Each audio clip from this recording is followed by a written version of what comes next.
عرب پر اور عجم پر، بحر و بر پر، خشک اور تر پر، عرب پر اور عجم پر، بحر و بر پر، خشک اور تر پر، ہوا سیراب جس پر ابر برسا غوث اعظم کا، ہوا سیراب جس پر ابر برسا غوث اعظم کا، ہے رتبہ اولیاء میں سب سے اعلیٰ غوث عالم کا، جو پالے قادری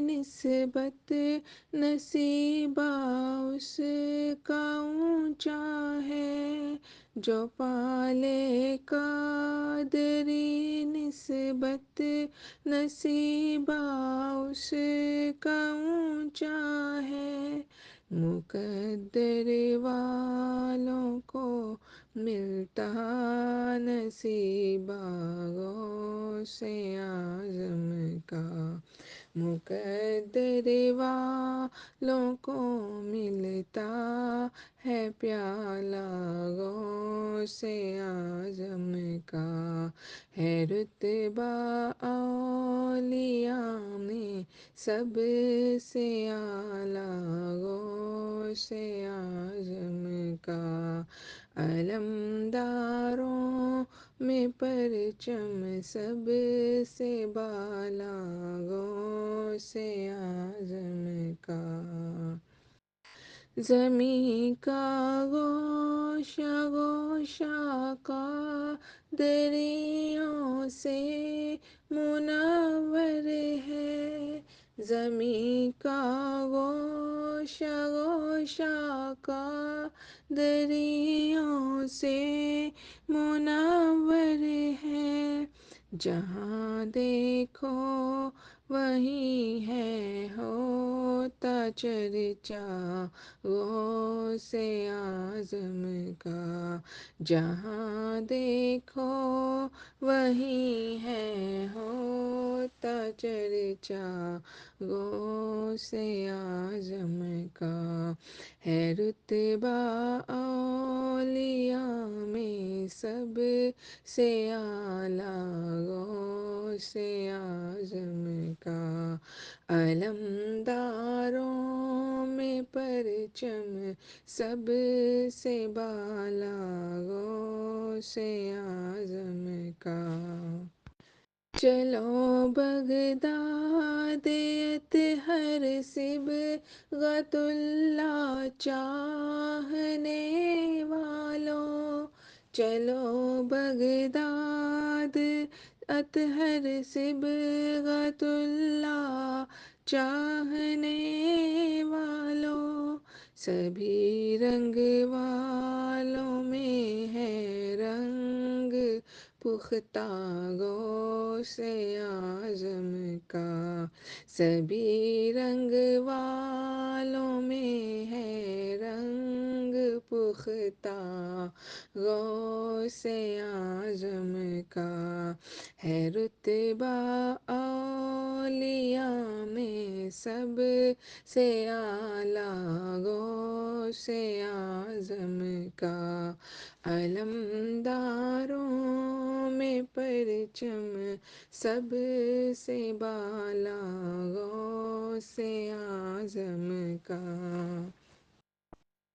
غلامان شہ جیلاں یہاں کثرت سے ملتے ہیں، غلامان شہ جیلاں یہاں کثرت سے ملتے ہیں، خوشی پر ہے جاری بدر سکہ غوث اعظم پا، خوشی پر ہے جاری بدر سکہ غوث اعظم کا، ہے رتبہ اولیاء میں سب سے اعلیٰ غوث اعظم کا، علمداروں میں پرچم سب سے بالا غوث اعظم کا، یا شیخ عبد القادر جیلانی شیئا للہ، یا شیخ عبد القادر جیلانی شیئا